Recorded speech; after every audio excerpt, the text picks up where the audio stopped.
कि चेतन डूडी और हनुमान बेनीवाल एक साथ है। इस चुनाव में तो मुझे लग रहा है कि निर्दलीय हमारा यूनुस खान भाई भी हमारे साथ है। चुनाव आते रहेंगे, जाते रहेंगे, हमारा भाईचारा बना रहेगा। आप पे कोई संकट नहीं आएगा। आप पे संकट आएगा तो आपका भाई आगे खड़ा मिलेगा, पीठ दिखा के नहीं भागेगा। ये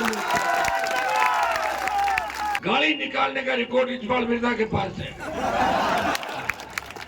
दिन भर गाड़ काटे कर तो क्या भैंसिया ने क्या राम राम साहब माना बोर्ड दीजिए। कड़ा क्या ड्राइवर के साहब है तो भैंसिया के मन तो आदमी नजर आ रहा है काला काला, क्या को रंग चेंज को कालो रंग को आदमी। आज की रात भारतीय जनता पार्टी की नींद उड़ाने वाले मेरे छोटे भाइयों,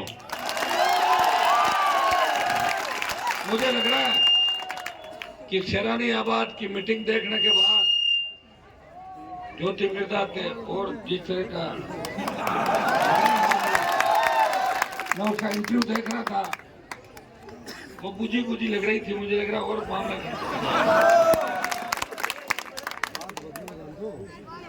गड़बड़ तो आप लग रहा है जिस तरह आपने मुझे एक बात कही थी जब मैंने नॉमिनेशन फाइल किया था, तब आपने कहा था कि हनुमान जी ईद तक इस चुनाव को आप संभालो, ईद के बाद आपके भाई चुनाव को संभालेंगे। ईद के दिन मैं मकराड़ा के अंदर सुबह 6:30-7 बजे ईद मुबारक करने गया था। हजारों लाखों की तादाद के अंदर वहां पे जो रोजा रखा वो हमारे लिए भी दुआ मांगी सब लोगों ने, और एक ही बात उन्होंने कही कि ईद के अवसर पर हनुमान जी को मुबारक मौके पर कामयाब करे। और निश्चित रूप से जिस तरह का जोश इस जिले के मुस्लिम भाइयों के अंदर है, जिस तरह का जोश किसान के बेटों के अंदर है, और जिस तरह का जोश शेड्यूल कास्ट और सर्व समाज के अंदर है, जीत का अंतर इतना बड़ा होगा, कोई बड़ी बात नहीं कि राजस्थान की ऐतिहासिक जीत नागौर की जीत हो। अभी एक बात आपने कही थी कि चेतन डूडी और हनुमान बेनीवाल एक साथ है। इस चुनाव में तो मुझे लग रहा है कि निर्दलीय हमारा यूनुस खान भाई भी हमारे साथ है।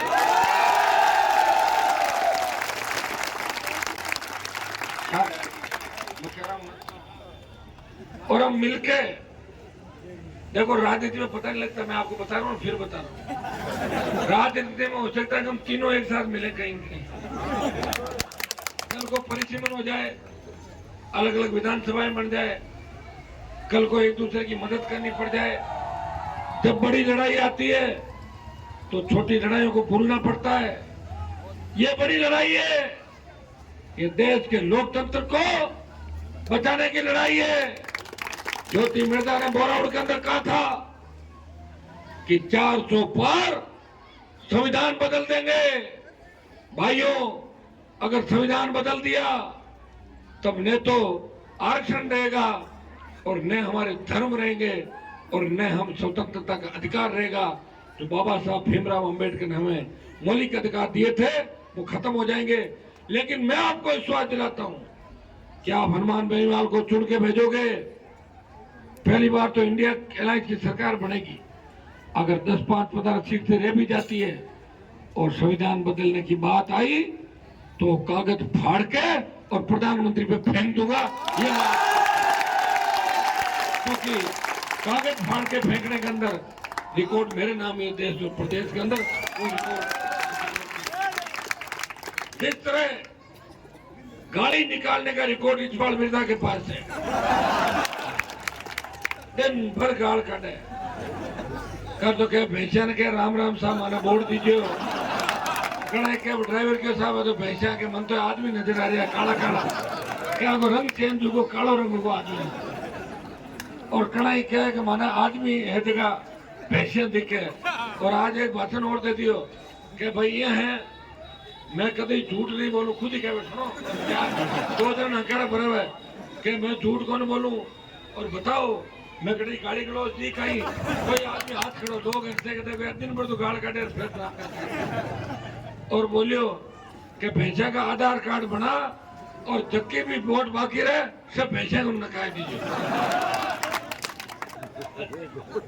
नागौर की क्यों बेइज्जती करा रहे हो आप बताओ मुझे। बड़ी मुश्किल से हमने लड़ झगड़ के संघर्ष करके देश में मान और सम्मान बढ़ाया जिले का।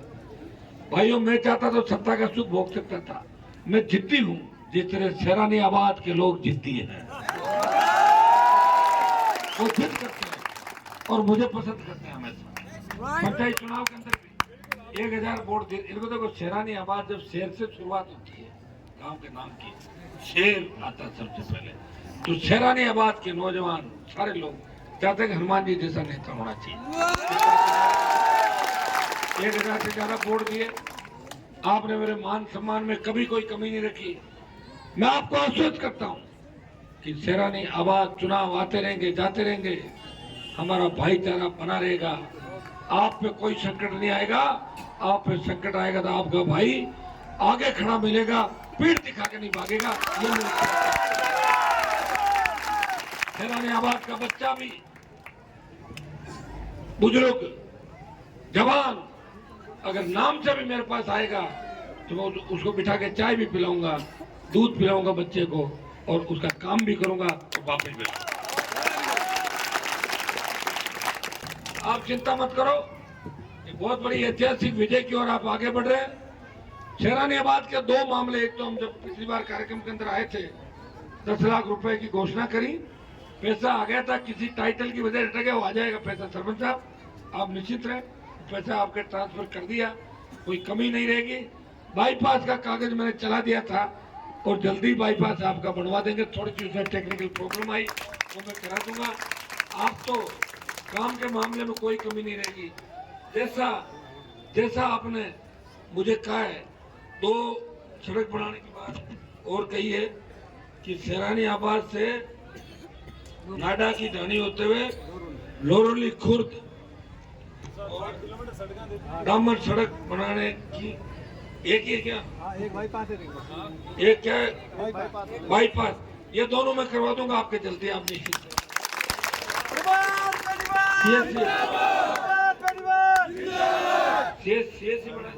क्या? सीएससी बनावन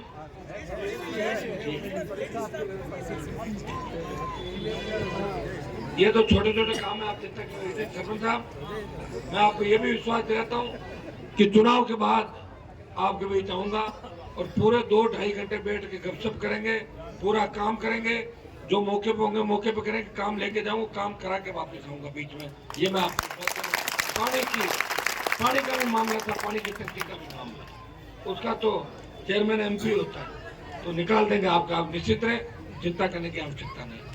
भाइयों देश जिस हालात से गुजरा है, जो भाषण देते हैं कि 1951 में देश आजाद हुआ था, वैसे भजनलाल आदमी तो मरते हैं क्योंकि उसने एक बात बोली, मोदी को श्रद्धांजलि आज तक किसी ने नहीं दी, हिम्मत देखो अगले बोला मोदी को श्रद्धांजलि अर्पित करते भाई, मोदी प्रधानमंत्री को श्रद्धांजलि, जिंदा को वो ताकत, किसी में ताकत भजनलाल के अंदर है।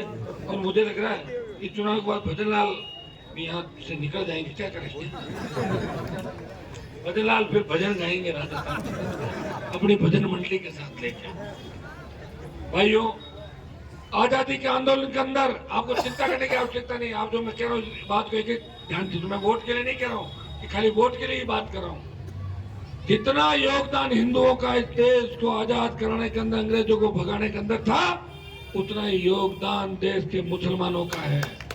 मुस्लिम कौम को बदनाम करने का प्रयास किया जा रहा है, जगह जगह घटनाएं जो हो जाती है तो तोड़ मरोड़ के उसको पेश किया जाता है।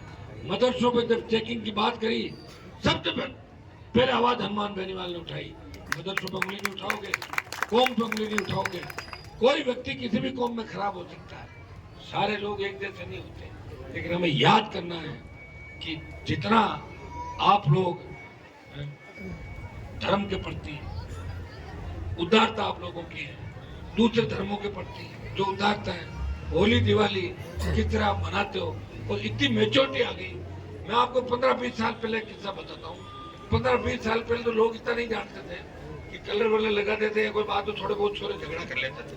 लेकिन अब तो आप होली साथ में आके, मेरे साथ आके मुस्लिम होली खेलते हैं, दिवाली के साथ आके बैठते हैं, अपनी ईद के इनके घर पे जाते हैं। तो ये तो देखो समझदारी बढ़ी है अपने अंदर।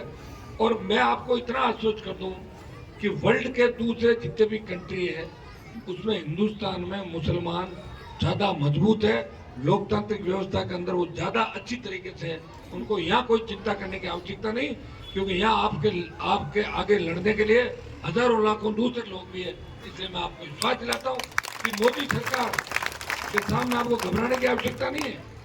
घबराएंगे तो वो जिनके साथ हम खड़े हो जाए तो अगला घबराएगा, ये इधर कहां से आगे तो पड़ेगा। आप तो जिता के भेज दो। मैं विश्वास दिलाता हूं कि आपके हितों पे कुठाराघात नहीं होगा। समझ के साथ मैं विश्वास दिलाता हूं, एक बार भरोसा करके आप लोग मुझ पे देखें। आपको लगे कि हनुमान जी हमारे भरोसे पे खरे उतरे तो मेरी मदद आगे भी करते रहना, और नहीं खरे उतरे तो बदलते रहते हो आप। और आपने ज्योति को 2-3 बार वोट दिए, वो छोड़ के भाग गई। क्या कर लिया आपने? कर लिया क्या कुछ? फिर कम से कम मैं आपको छोड़ के तो नहीं, मैं तो आया हूं आपके साथ। आपकी इच्छा थी कि काश हनुमान बेनीवाल, यूनुस खान और चेतन डूडी साथ आ जाए। आप भी चाहे। मैं तो भाई यूनुस खान को भी आमंत्रित करता हूं कि लड़ाई के अंदर हमारे साथ कंधे से कंधा मिलकर लड़ाई लड़े। हम तैयार हैं सारे। वे जो मदद कर रहे हैं उसमें कोई दो राय नहीं, मदद कर रहे हैं। और चेतन जी का भी बड़ा मन है। पहले हम सब एक ही थे। चेतन जी के पिताजी को मुस्लिम समाज ने विधायक बनाया 2 बार, चेतन जी को पिछली बार विधायक बनाया। कई बार होता है, वोट आगे पीछे हो जाता है, लेकिन मैंने इनके मन के अंदर बड़ा मन ये देखा कि ये आपको उतना ही प्रेम करते हैं जितना हमारे समाज को दूसरे समाजों को करते हैं। किसी तरह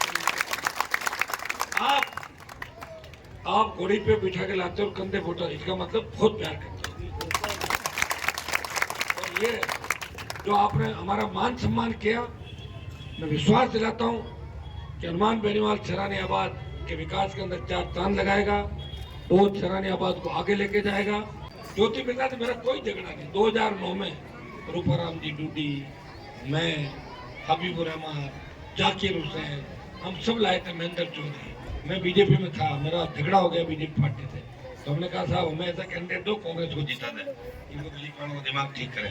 लाने के बाद 5 साल इसको ढूंढ के लाए, और 5 साल इसने सब लोगों को परेशान किया। किसी की सगी नहीं। आप चेक कर लेना, वोट दे देना, चले जाना। अगर सीधे मुंह बात करे तो मुझे बता देना। देखिए भाइयों, हमें ऐसे जनप्रतिनिधियों को भगाना परमानेंट